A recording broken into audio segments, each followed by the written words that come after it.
So today is day 3 of trying to get the bike to start, and I've just picked up my new fuel filter. So what we're going to do today is get the tank back off, drain the rest of the fuel out, put the new fuel filter on, and then put the new battery in, add the fuel additives and see if this thing starts. So let's begin.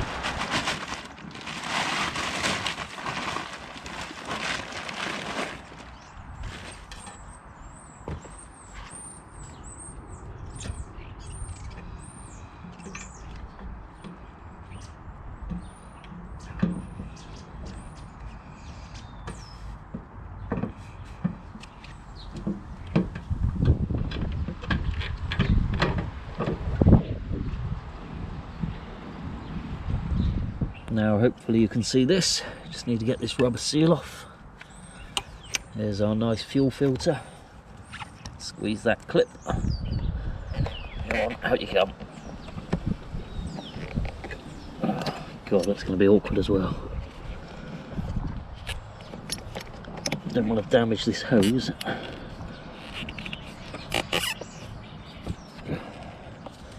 Oh, that's some dirty yellow fuel in there.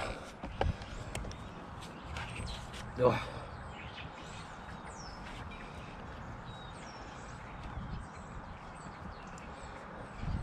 So it's very likely I just cut the video there because that was incredibly awkward to get off. But there's the old fuel filter.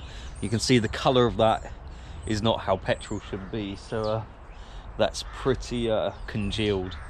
What I'm going to do now is stick that new fuel filter on and hope this actually starts, because looking at that fuel in the carbs, that's going to be a nightmare. So there's the new fuel filter. Honestly, I really should replace this hose. It looks a bit perished, but for now it should be okay, just to see if this thing works. Do up the clamp.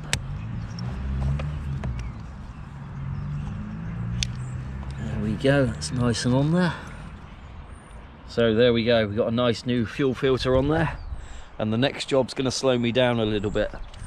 This petrol cap lock has completely seized up, so I'm going to have to remove the whole thing and try and get that freed up.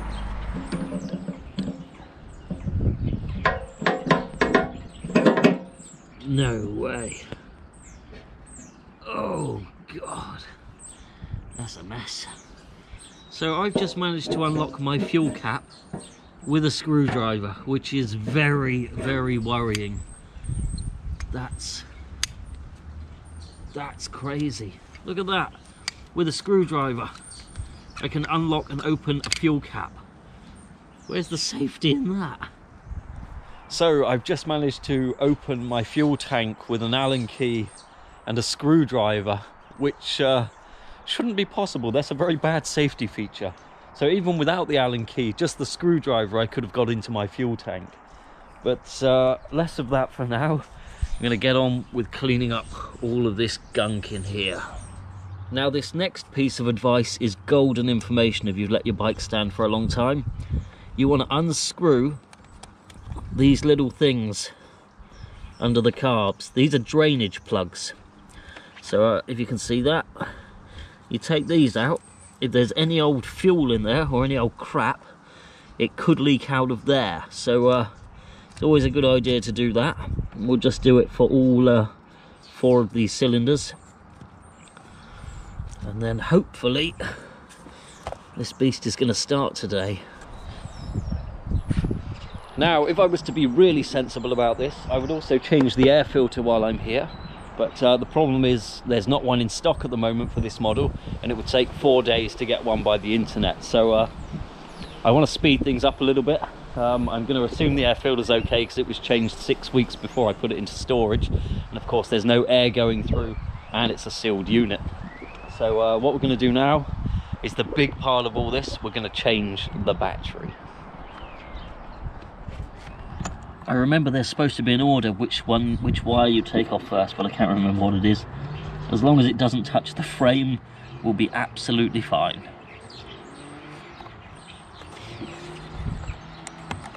Out you come. It can be awkward or easy. Wow, we got it. So there's the old battery, the old YTX9BS, and now a slight concern is the new one is a GTX9BS. So I hope there's no big size difference there, because it needs to fit in that small gap. Let's begin. I'm going to drop the new battery in.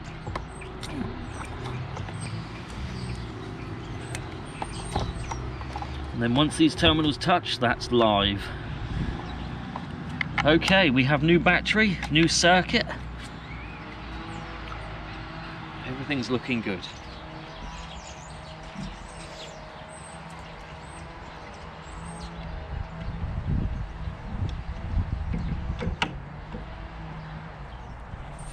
So, you probably guessed it, we're just about to put the petrol in the machine, add the fuel additives and see if this thing starts. So I've got one slight concern at the moment, and that's this little light here. That should be flashing to let me know the immobilizer's working, and it's got no power. So if the engine's immobilized, it might not start.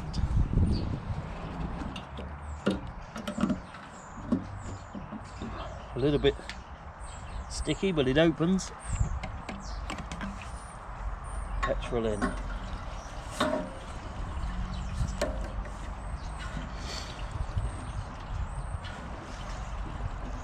You know, the one thing I really don't understand, I've been away for only 2 years, and this was a tenner to fill up 5 litres. What the hell happened?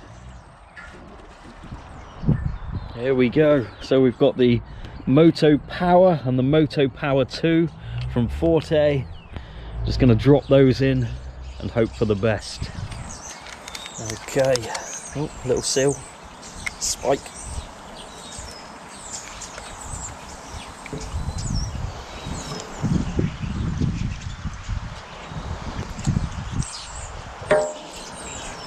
I don't want to overdo it, so I'm only going to put half in. And then half of this one.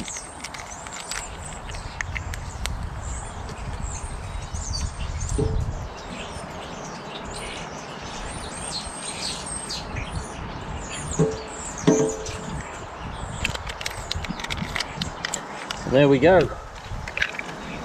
That's all I can do.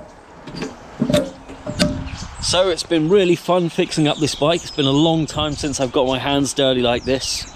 And now the moment I've really been waiting for. And honestly, I'm not expecting too much, but I am hoping. So let's just turn the key. Okay, new problem. The lock's seized. Back in a minute. Right, I'm back. And this time, we've got power. So I guess we're going to need a bit of choke, and let's see if this thing starts. Make sure it's in neutral. It's been a very long time. 3, 2, 1.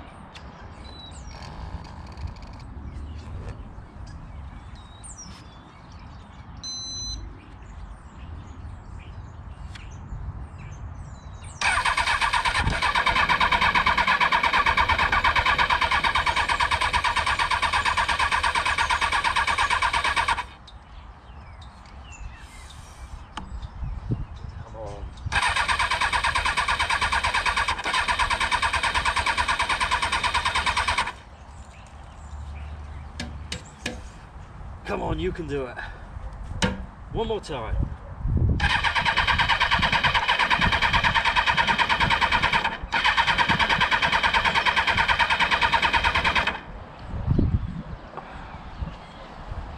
I may have just flooded it. But I'm so keen to get this started. Come on, again.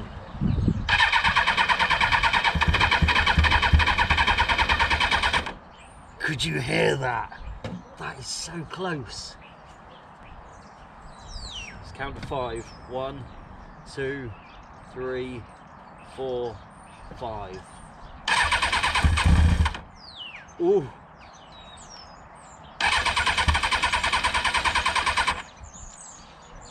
That 5-second rule works. Try again. 1, 2, 3, 4, 5.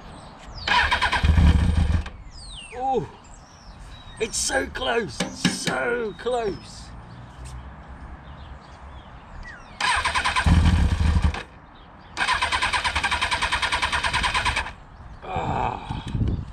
Okay, I'm going to guarantee that's pretty flooded by now, so I'm going to come back in 5 minutes. Okay, let's assume the position. Maybe that'll make a difference. 3, 2, 1.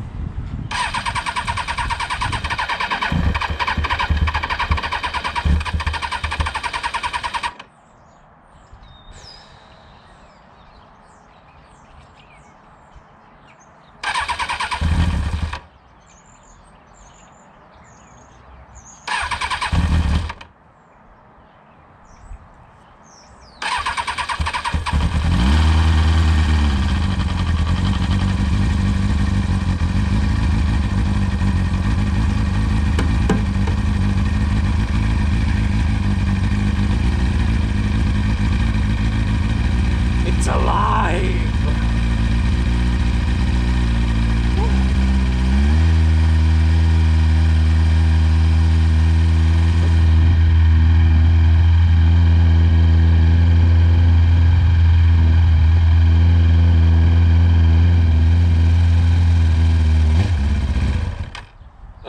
And I've killed it. So I'm really pleased with the results today. I've just gone around and topped up my fluids, the radiator, the oil. Now it's gone around the filter, and now I've just got to work on letting it run for a little bit to burn off any crap that's in the engine. So yeah, let's get the seat on, get the panels on, and book that MOT. I'll see you soon.